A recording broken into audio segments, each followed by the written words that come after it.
I always imagined my son's wedding as a moment that would stitch us closer together. Instead, it felt like someone had taken a pair of shears to the last threads connecting me to him. The ceremony was extravagant too extravagant for someone like me. A retired school teacher who lived on a modest pension. The Devon estate glittered like something out of a catalog. Crystal chandeliers, roses arranged like sculptures. Gowns shimmering under soft gold lights. I wore my navy dress, pressed carefully the night before. The same one Harold once said made me look dignified. But in that hall, I felt like a worn bookmark inside a glossy new book. A young coordinator approached me with a rehearsed smile. "Mrs. Holy, right?" "The groom's mother." I nodded. "You're seated in row 15, near the service corridor." Row 15. Behind the photographers. Behind the florists. Behind even the servers carrying trays. My daughter-in-law, Elise, stood across the hall, smiling at guests with a charm she'd perfected for society events. When she glanced my way, her smile slipped like a curtain she no longer needed. My son, my only child, stood beside her, avoiding my eyes as if they carried shame. I walked to that back row slowly, chin lifted because if I didn't hold it up, my heart might fall out. The murmurs around me stung more than I wanted to admit. "Is that the groom's mother?" "I heard she's a retired public school teacher." "Poor thing. Must be hard to blend in." I sat, palms shaking in my lap. 40 years of raising a boy alone, 10 years of widowhood. Decades of stretching pennies yet somehow. In this room, all of that was invisible. Just as I drew a breath to steady myself, the chair beside mine slid quietly. A man lowered himself into it with a calmness that didn't match the noise around us. Silver-streaked hair, tailored suit, a faint scent of bergamot. I assumed he'd sat by mistake. Before I could speak, he placed his hand lightly over mine. "Don't move," he murmured. "Just pretend we arrived together." My breath halted. I turned, and recognition struck so hard it felt like time itself hiccuped. Elias Warren. My first love gone from my life for nearly 50 years. He didn't look at me, just kept his gaze forward. Lips curved into a cool, knowing smile. Around us, the atmosphere shifted. Curious looks replaced condescending ones. Even Elise, gliding down the aisle with her jeweled gown trailing behind. Losder practiced composure when she finally saw who sat next to me. I felt a heat rise through my chest, not embarrassment. Not anger, something else. Power. And the moment Elias squeezed my hand gently, as if anchoring me in place, I knew. This wedding was about to unravel. "Mabel," he whispered without turning, "I never stopped looking for you.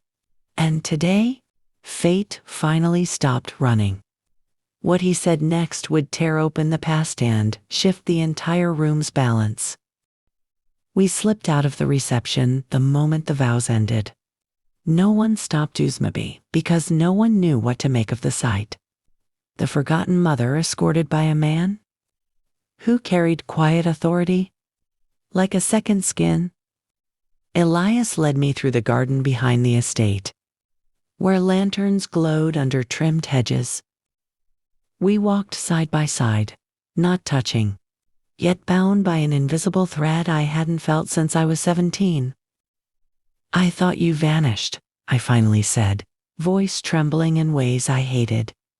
"I wrote to you for almost 2 years, he replied, hands folded behind his back. "Letters, postcards, even a few telegrams. You never answered." "I never received a single one." He stopped walking. His head turned slowly, piecing together a truth that had haunted us both. My mother, I whispered. She kept everything from you. Every call. Every letter. She said you'd left for someone wealthier, a better match. His jaw tightened. I went to London for 1 semester. Mabel, 1. I came back ready to ask you to marry me. When I couldn't reach you, I thought you'd moved on. A rush of memories came back, nights crying quietly, mornings pretending to be fine, the ache of waiting for a letter that never arrived. And then, Harold? Good, steady Harold, whose kindness helped me survive a heartbreak I never understood. We resumed walking, slower this time, our steps careful, fragile like old glass. You married, Elias said gently. Not accusatory, just tracing the path I'd been forced onto. I did, I answered. And I loved him. But I learned to live without the part of myself I left with you. He nodded, gaze softening. I never married, he said. Came close once, but I couldn't force a heart that didn't listen. We stopped at a stone bench near a pond. Reflections trembled over the water like an old film strip fluttering in wind. He reached into his coat and pulled out a photo, worn edges, faded corners. A girl with brown hair, smiling in the sun, holding wildflowers.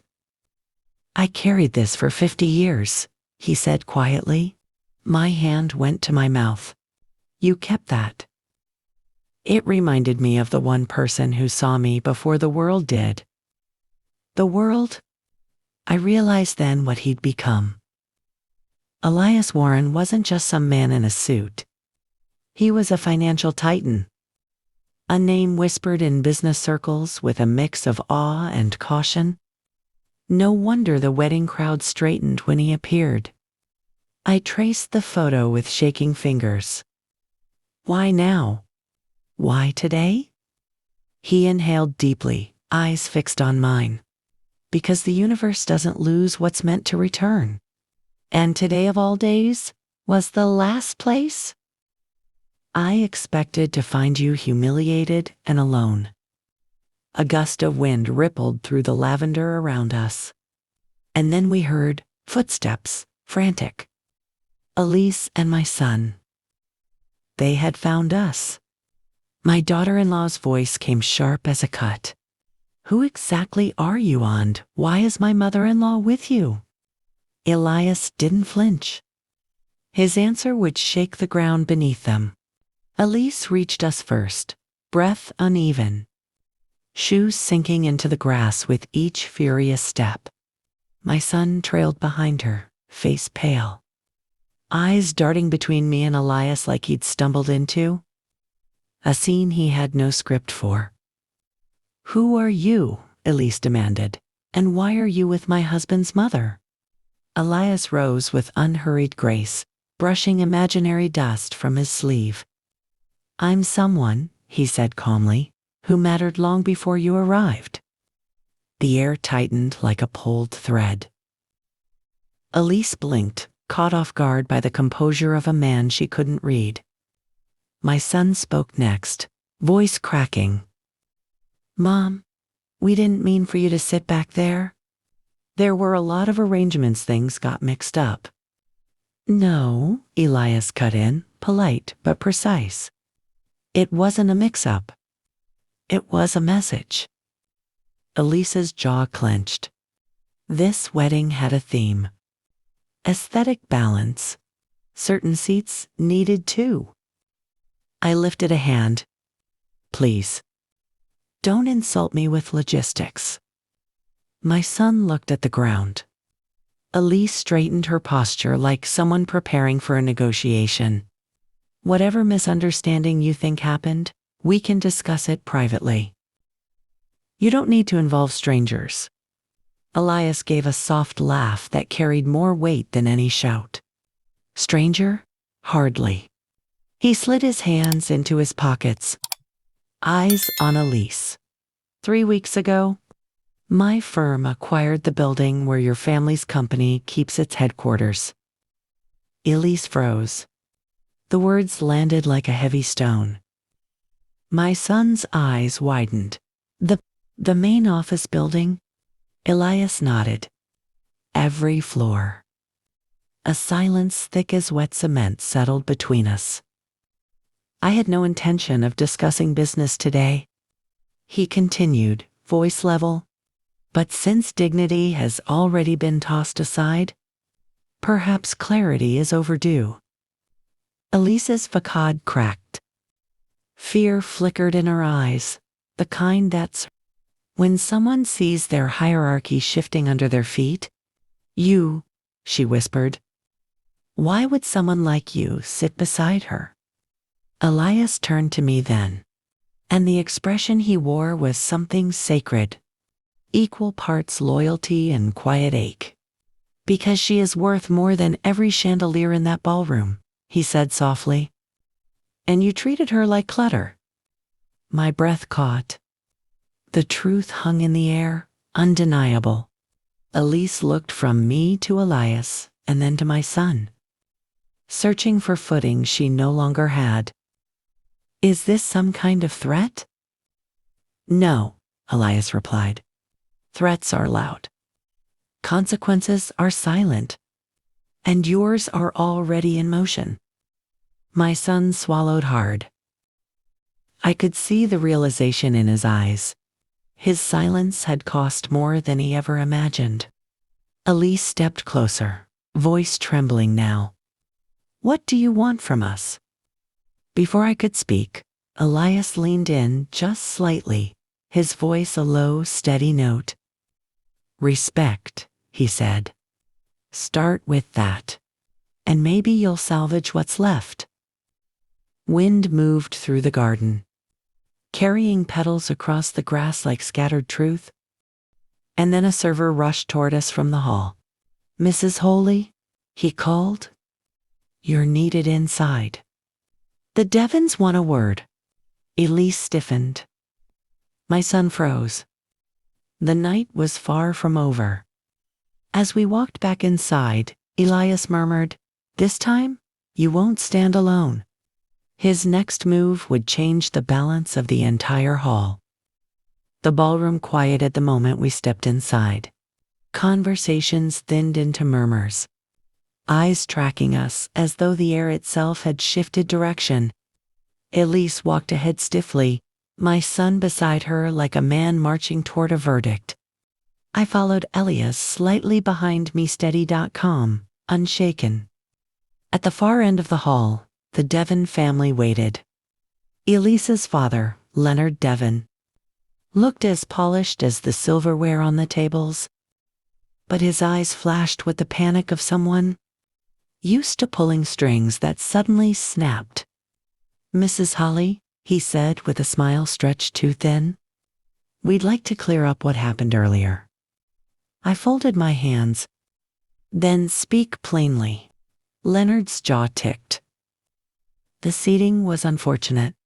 Appearances matter at events like this, and we assumed you preferred privacy. Elias stepped forward before I could reply. Privacy isn't in the last row behind the dish carts. Mr. Devon? That's called placement.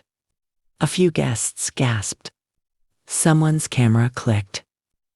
Elise shot her father a warning glance. Leonard tried again.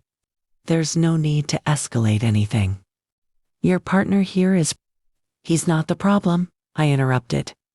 The problem is, you believed social rank could decide my worth. The room stiffened with the kind of tension that makes people straighten in their chairs. I heard whispers trickling through the tables like water through cracks. Leonard's expression tightened. Look, misunderstandings happen. Our companies, our families, we can maintain a good relationship if we just keep this civil. Elias's voice slipped in with a softness that cut deeper than steel. Civil, he echoed. Your daughter told my companion she was an embarrassment. That isn't civil. That's cruelty wrapped in couture. Elise paled, but I didn't look at her. I looked at my son, the one who had once brought me wildflowers in his tiny hands. Did you really think I wouldn't feel the insult? I asked him quietly. Or did you think I'd swallow it like I always have? He blinked fast, guilt rising in his eyes. Mom, I'm sorry. I just didn't want to make a scene. And yet you allowed one to be made of me. The band had stopped. Even the servers had paused, trays hovering midair. For the first time since the ceremony began, I felt my voice settle with certainty. I raised you to be kind, I said to my son. Not frightened of people like the Devons. Elias touched the small of my back, not steering me. Just reminding me I wasn't alone. I inhaled, exhaled, and spoke to Leonard. You wanted to clear things up? So here it is. Respect isn't negotiable. Not with money. Not with fear. And not with status. Leonard swallowed hard. Elise stared at her shoes. My son stood trembling at the edge of everything he'd built. And then Elias leaned to me and whispered, "Let's go." You said what needed saying. I nodded. We turned, walking out through a hall that stayed silent until the doors closed behind us. Outside, the night breeze felt like a clean slate. Elias offered his arm. You didn't just stand up for yourself tonight, he said softly. You stood up for every version of you that stayed quiet. I looked back at the glowing hall, its gold light spilling through the windows. For the first time in decades, I didn't feel small. I felt whole. And as we walked into the night, Elias said, Mabel, this isn't the end of the story. It's the beginning of the one you were always meant to live. If this story touched your heart, tell me in the comments, what city are you watching from? Don't forget to like, subscribe, and share this story so more people remember. No matter how old you are, it's never too late to stand up for yourself.